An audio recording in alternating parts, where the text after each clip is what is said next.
ikan, tapi kita dapat gurita.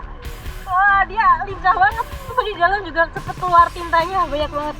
Saat ini kita mau mencari tanaman laut yang kaya nutrisi, namanya luku lada. Asin banget, Bu. Turun dulu, baru ambil lagi. Tapi pas udah ngambil, momennya kena ombak lagi. Oh, kan?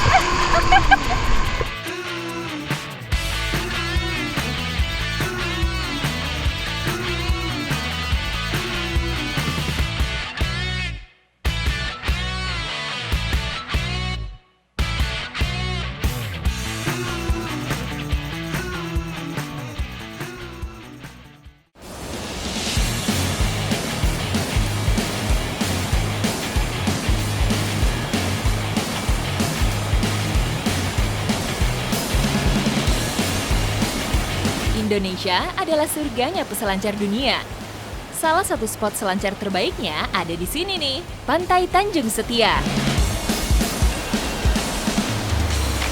Ini ombak Krui ini tipikal ombak yang susah-susah gampang.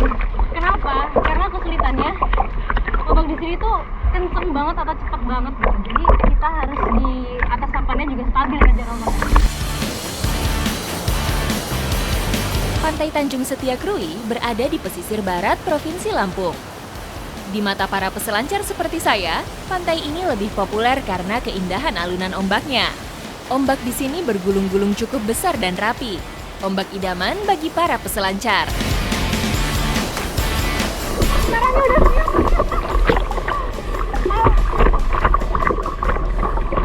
Jadi timingnya salah.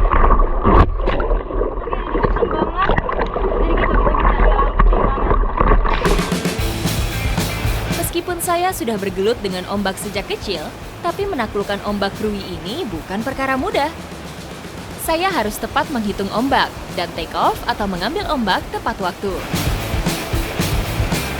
Mana Firman? Aman. Aku hari ini temenin Firman, dia suruh ke lokal Krui. Halo. Kayak di sini tuh kesulitannya apa sih? Untuk ombaknya sendiri sih, ya panjang, besar, Kencang juga ya. kencang, cepat, sedikit tricky ya. Jika kondisi laut sedang surut, sangat berbahaya kalau terlalu dekat dengan pantai. Ombak yang menggulung bisa menghempaskan badan ke bebatuan karang. Saat ombak datang dan tidak mengambilnya, saya harus melakukan teknik duck dive atau menyelam ke dalam ombak untuk melewatinya. Setelah itu, saya harus padding atau mengayuh papan selancar menggunakan tangan menuju spot ombak yang saya incar. Sabar juga. Gitu nih. Sepertinya banyak orang, jadi ada rebutan gitu. Kalau kata Firman harus sabar dan berbagi ya. Ya, sabar dan berbagi. Sabar dan berbagi. Bulan Juni hingga Agustus menjadi waktu yang sempurna bagi peselancar untuk bisa meliuk-liuk di atas ombak Pantai Krui.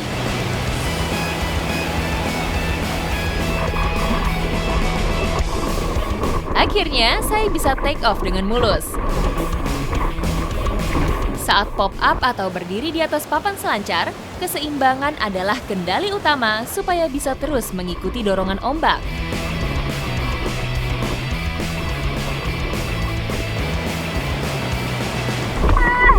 Akhirnya dapat ombak lumayan panjang. Masih ombak Krui ini.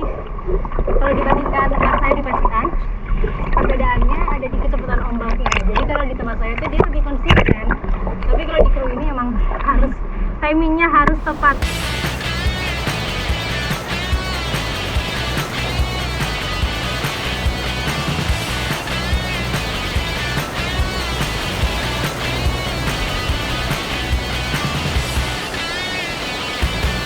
Seru banget. Seru banget tadi dapat ombak yang lumayan besar. Wah, tapi saya belum puas nih. Saya mau cari ombak lagi.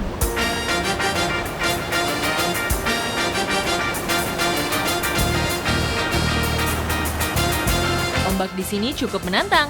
Puncaknya bisa mencapai ketinggian 6 hingga 7 meter dengan panjang hampir 200 meter.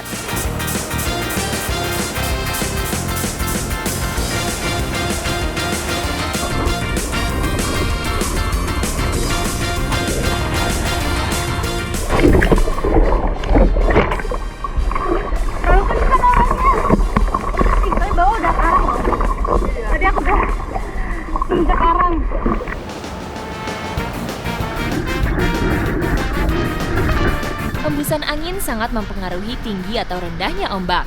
Ombak paling bagus terjadi saat embusan angin dari darat ke laut atau biasa disebut offshore.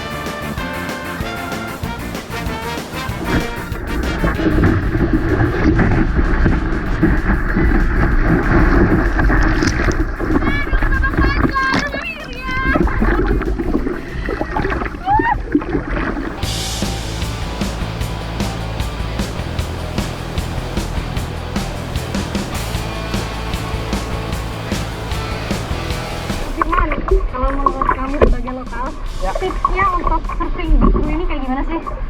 Yang pastinya tetap berhati-hati. Kalau untuk di sini di Ujung Bocor ada 3 poin. Poin pertama itu ya sedikit berbahaya. Poin kedua yang paling berbahaya karena kita harus berdatangan terowongan atau barrel itu. Dan yang ketiga tempat yang paling aman. Seperti tempat kita sekarang. Oh, yang ini termasuk yang aman ya? Ya. Ombak Bikrui memang luar biasa. Saya bisa leluasa bermanuver di atas ombak, melakukan teknik cutback atau mengayun ke bibir ombak dan memutar ke bagian dalam bui.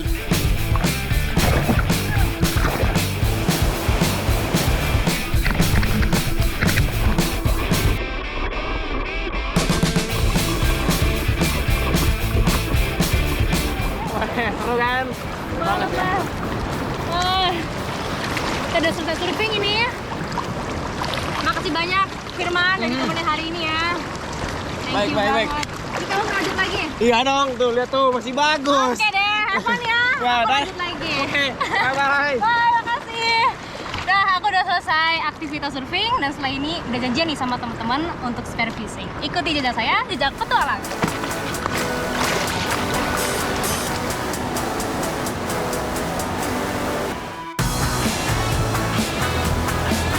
Selain ombaknya yang indah, pesisir barat juga menyimpan kekayaan alam yang melimpah di dasar lautnya. Halo Bang Anton. Bang Ramdan, gimana kabarnya? Wah, udah siap-siap aja nih. Biasanya nanti yang mana? Yang ini? Wah, ini oke, ini Google-nya. Jadi alatnya ini ya, spare fishing-nya sama Google. Nah, karena air laut udah mulai surut, mending kita langsung berangkat sekarang. Ikuti jejak saya, jejak petualang. Ayo Bang!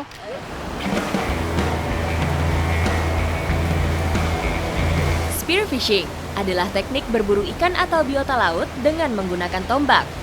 Sebuah teknik perburuan tradisional tertua di air yang sudah ada sejak berabad-abad silam. Berburu di lautan, sensasinya berbeda dengan berburu hewan di darat.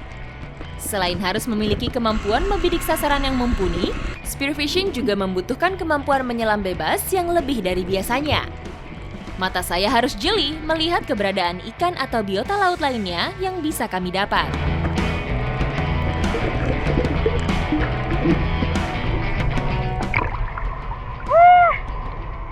Dapat juga akhirnya. Kita nggak dapat ikan, tapi kita dapat gurita. Wah, dia lincah banget. Terus di dalam juga cepet keluar tintanya, banyak banget. Wah, dapat lagi.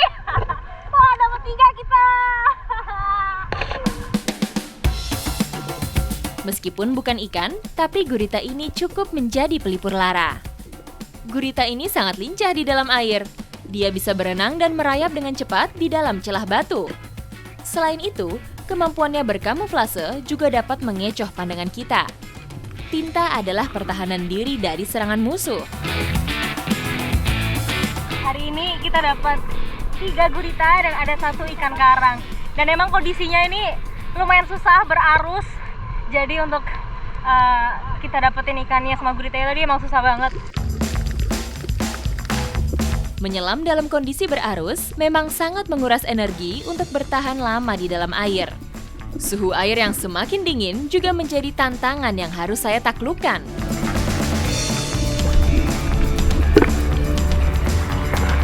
Kita dapat lagi guritanya. Kali ini saya dapat lumayan kecil. Tapi oke lah, untuk pemula.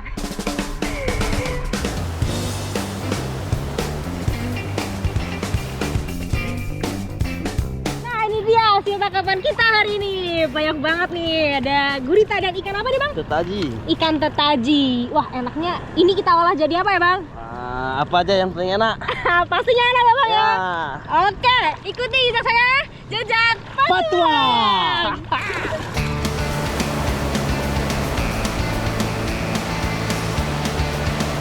Gurita dan ikan hasil perburuan akan saya panggang bersama abang-abang di sini. Nah, kita mau masak hasil tangkapan kita tadi, ada gurita dan ikan tetaji dengan bumbu sederhana. Tak perlu bumbu yang macam-macam. Gurita dan ikan segar sudah pasti lezat untuk dimakan. Jadi gurita ini punya kandungan air yang banyak, makanya untuk matang merata itu butuh waktu lama ya bang ya. Kata Bang Ramdan tadi membutuhkan waktu kurang lebih 20 menit gitu. Kalau ikannya dia bisa matang lebih cepat. Ya. Oh, mulai merah. Sebelum dioles bumbu, kita panggang gurita dan ikannya terlebih dahulu. Susun gurita secara melebar supaya matang sempurna. Nggak usah ya. Atau mau ayam? Nah, ini tandanya setengah matang itu warnanya berubah agak kemerahan seperti ini. Dan harum ternyata, padahal belum dibumbu sama sekali. Nanti pasti bakal enak banget ya bang ya. Oke, kita bumbu sekarang bang. Oke.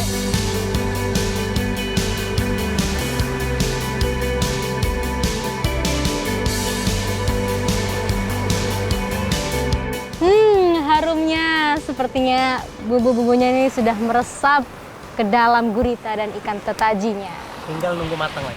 Tinggal nunggu matang dengan sempurna. Ah, udah nggak sabar nih bang. Selain memerah, gurita juga akan sedikit menyusut setelah matang. Kandungan air dalam tubuhnya sudah berkurang selama proses pemanggangan. Sebenarnya ini udah setengah matang dan sudah layak dimakan. Tapi kata Bang Ramdan tadi, kalau kita makannya sekarang, itu teksturnya kayak permen karet bang ya? Agak keras. Keras gitu. Karet. Jadi kita harus sabar menunggu hingga matang sempurna. Memasak gurita memang membutuhkan kesabaran. Api yang merata menjadi kunci supaya dagingnya matang dan tidak alot. Udah matang merata. Ini dia warnanya sudah memerah mana-mana. Apalagi Tanda udah matang. bertanda ya. Apalagi yang semakin garing ini yang semakin enak kata Bang Ramdan. Berarti udah siap kita makan ya bang? Udah siap. Oke, mari kita angkat. Kita bawa ke sana ya bang.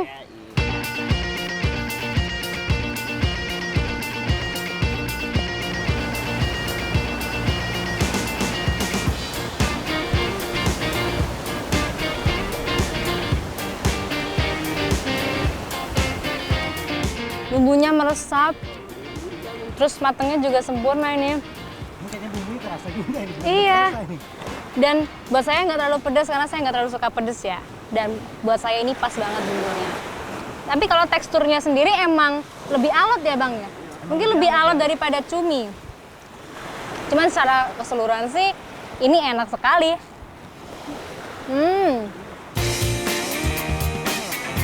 Gurita mempunyai daging yang tebal dengan tekstur kenyal saat kita gigit. Dan emang bener. Dia tuh ada sensasi krenyes-krenyesnya. Yang paling enak sih. Favorit saya.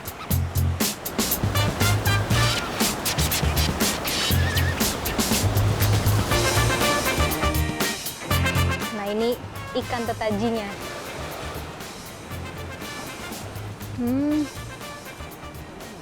Sebenarnya teksturnya lembut,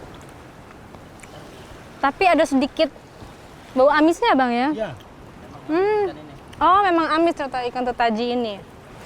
Favorit saya tetap gurita ini sih. Bumbunya sempurna, matangnya juga sempurna. Kalau dia kenyal, jangan ditarik. Setelah aktivitas surfing yang sangat seru sekali, kemudian tadi saya, Bang Ramdan, dan Bang Anton mencari ikan dan menikmati hasil laut kita yang sangat enak sekali. Kita menikmatinya juga di pantai yang indah ini ya, pesisir barat sangat indah sekali. Sungguh pengalaman yang sangat luar biasa. Ikuti jejak saya, jejak petualang.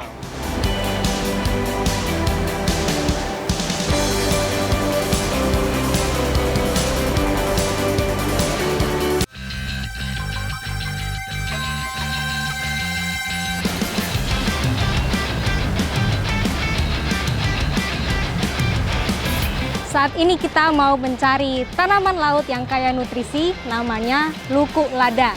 Katanya di tempat ombak-ombak itu tuh, di ujung karang. Semoga kita dapat banyak. Ikuti jejak saya, jejak petualang. Sebagian besar masyarakat Teluk Paku menggantungkan hidupnya dari alam sekitar.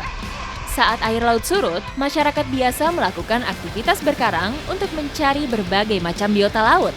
Salah satunya luku lada atau anggur laut.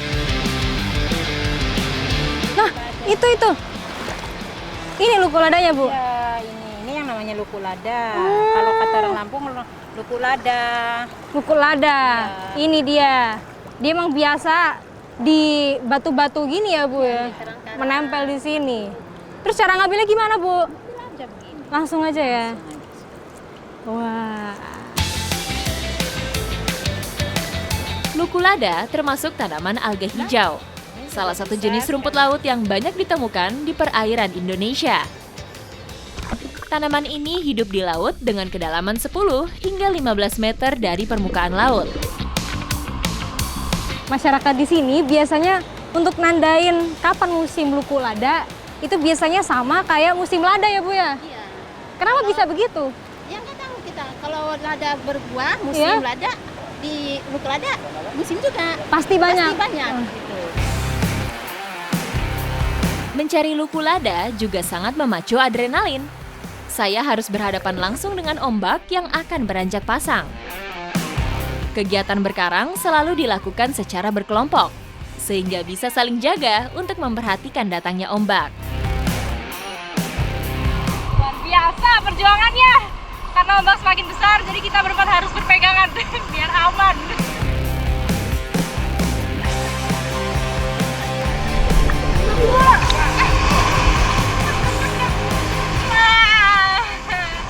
Keren emang. Ibu-ibu di sini mau ngambil sayur aja perjuangan kayak gini. Menerjang ombak ya, Bu ya. Semangat.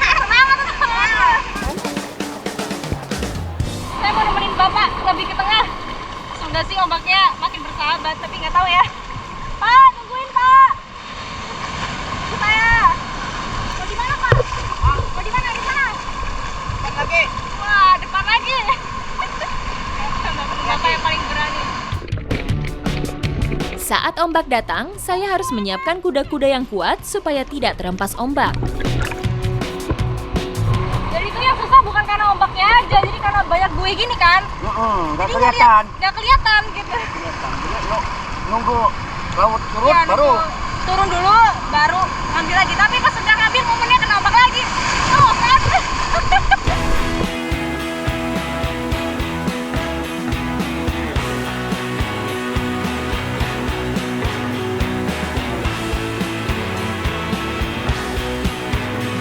Nah, ini luku lada emang bentuknya mirip anggur.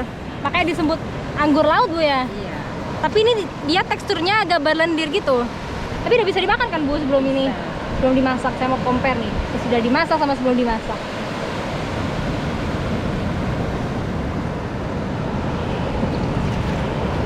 Asin banget, Bu. Enak itu. Tapi enak. Pas digigit tuh ada langsung pecah dia si anggur lautnya. Enak sih, ada rasa sedikit amisnya tapi emang dominan asin banget.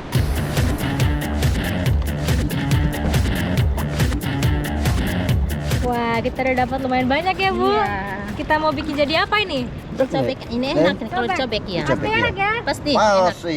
Iya. Pokoknya enak ya. Woi. Kita bakalan olah jadi makanan yang enak. Ikuti jejak saya, jejak Jejak petualang. Luku lada atau anggur laut hasil pencarian selanjutnya akan kami olah menjadi cobek perospati, kuliner khas pesisir Tanggamus. Nah, lukuk ladanya ini mau kita makan sama ikan bakar. Nah, karena lukuk ladanya ini nggak kita masak, jadi kita bikin bumbunya dulu nih. Namanya cobek pehospati. Bener ya, Bu? Iya, betul. Bumbunya cukup sederhana, namun yang membuat spesial semua bumbu harus dibakar.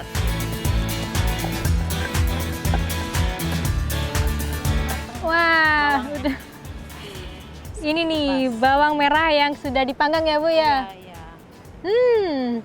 harum. Nama kemirinya ini juga dipanggang juga. Kenapa Bu kalau dipanggang? Biar wangi. Biar wangi. enak, iya. Biar lebih sedep ya Bu ya. Segar. Lauk utamanya adalah ikan panggang. Memanggang ikan sebesar ini tidaklah mudah. Bara api harus cukup terjaga hingga ikannya matang.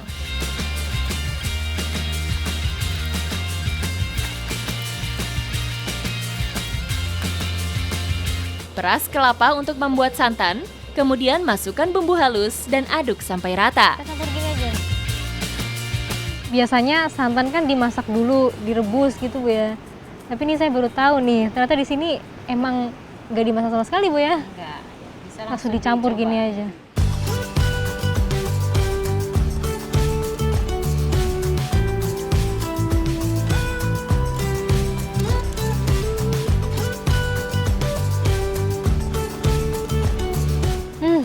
Aromanya tadi aja udah sedap Bu, ditambah pakai jeruk limau semakin segar rasanya. Wah saya udah gak sabar nih pengen nyicipin Bu.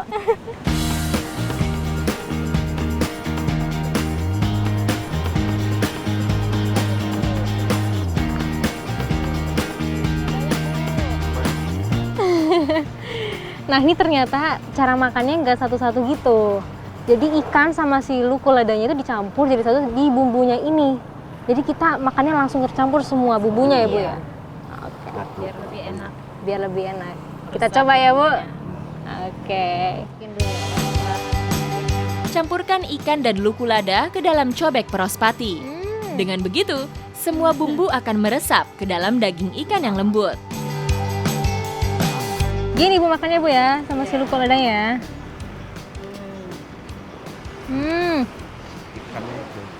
Sensasi krenyesnya dari si luku lada tuh pecah di mulut. Karena emang ikannya itu kan udah kita bumbuin. Kita rendam campur semua sama bumbu di sini. Dan emang rasa asinnya itu kita dapat dari si luku ladanya. Dicampur sama bumbunya, perpaduannya mantap banget Bu. Luku lada benar-benar menjadi cerita sempurna petualangan saya hari ini. Resep masakan masyarakat pesisir ini emang bumbunya tuh simple banget. Tapi mungkin karena bahannya kita ambil langsung dari alam seperti luku lada ini dan juga ikan yang segar, itu menambah rasa enak di masakannya. Bahkan tanpa dimasak loh ya. Ini udah enak banget rasanya. Ikuti jejak saya, jejak petualang.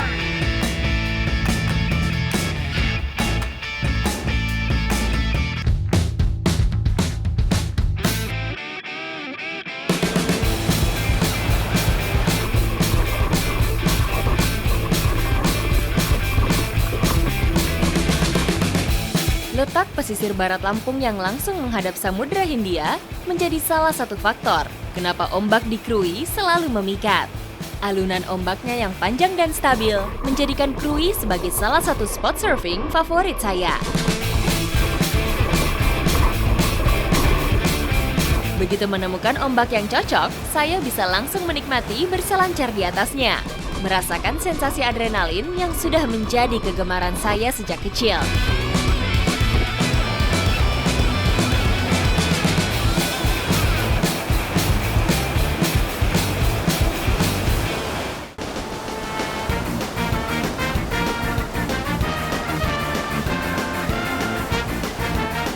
Tidak hanya indah dan memikat, di balik deburan ombak pesisir Lampung, masyarakat pesisirnya pun sangat arif memanfaatkannya. Meski harus berhadapan langsung dengan ganasnya ombak, namun ada berkah alam yang tersembunyi di dalamnya. Anggur laut atau sea grapes merupakan sumber nutrisi alami yang kerap dicari masyarakat pesisir di sini.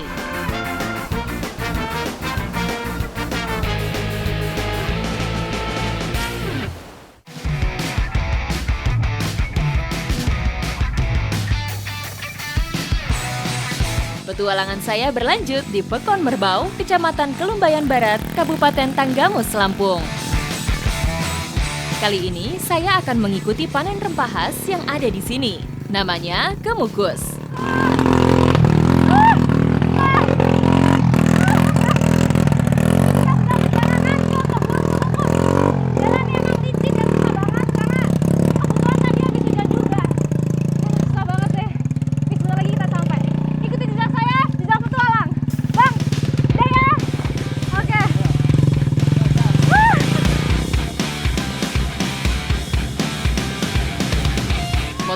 kebun modifikasi lazim digunakan untuk bisa menerabas beratnya medan.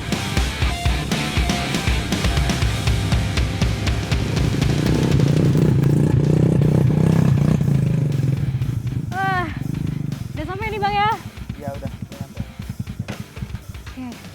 Nah, spot kebun kemukusnya di mana Bang? Oh ini udah termasuk Mbak. Udah termasuk ya? Iya, Nanti kita ngambilnya di mana? Oh sana aja Mbak. Di sana iya, ya? kita Oke. Kemukus adalah salah satu tanaman rempah asli dari Indonesia.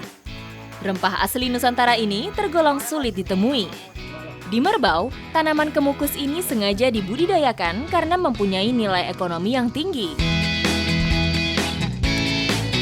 Nah ini nih yang udah siap panen, warnanya hijau kecoklatan. Karena kalau warnanya terlalu merah atau terlalu tua, itu bisa rontok Mas ya? Oh iya. Ini apa? Ngambil kemukus ini ternyata penuh tantangan. Karena kita nih harus ngambilnya satu tangan aja, karena yang satu tangan harus pegangan bambu ini. Apalagi pijakan bambunya ini cuman kecil-kecil, jadi kaki tuh harus nempel banget nih sama bambu yang besar.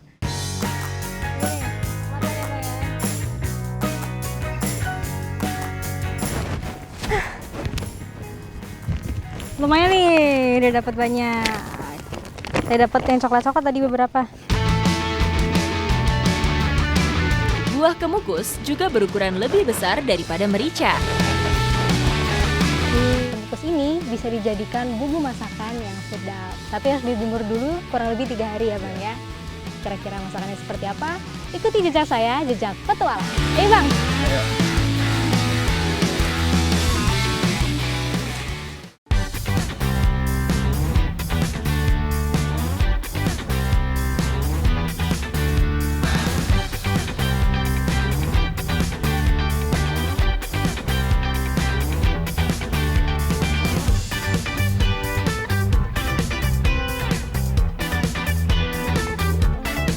Kemukus dikenal sebagai salah satu rempah penguat rasa masakan dan obat herbal.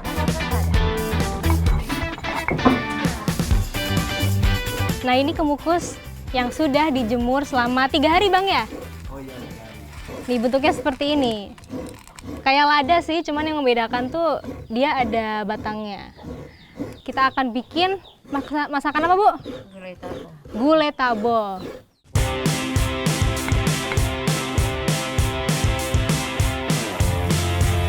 Gulai taboh, makanan khas Lampung dengan kekuatan bumbu rempah di dalamnya.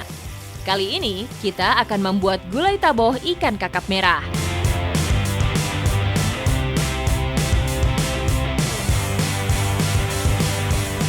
Ini harumnya sudah menggoda. Sudah sepertinya udah mendidih Bu ya. Berarti bisa kita angkat sekarang.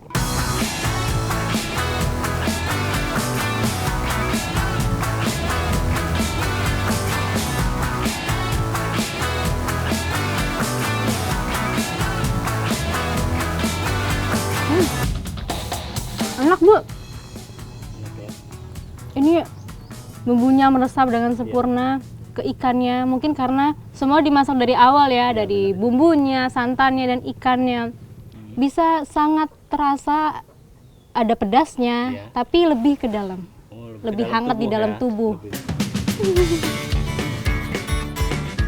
Rasa khas kemukus memang sangat cocok untuk olahan kuliner berkuah santan seperti gulai taboh ini. Ikuti jejak saya, jejak petualang.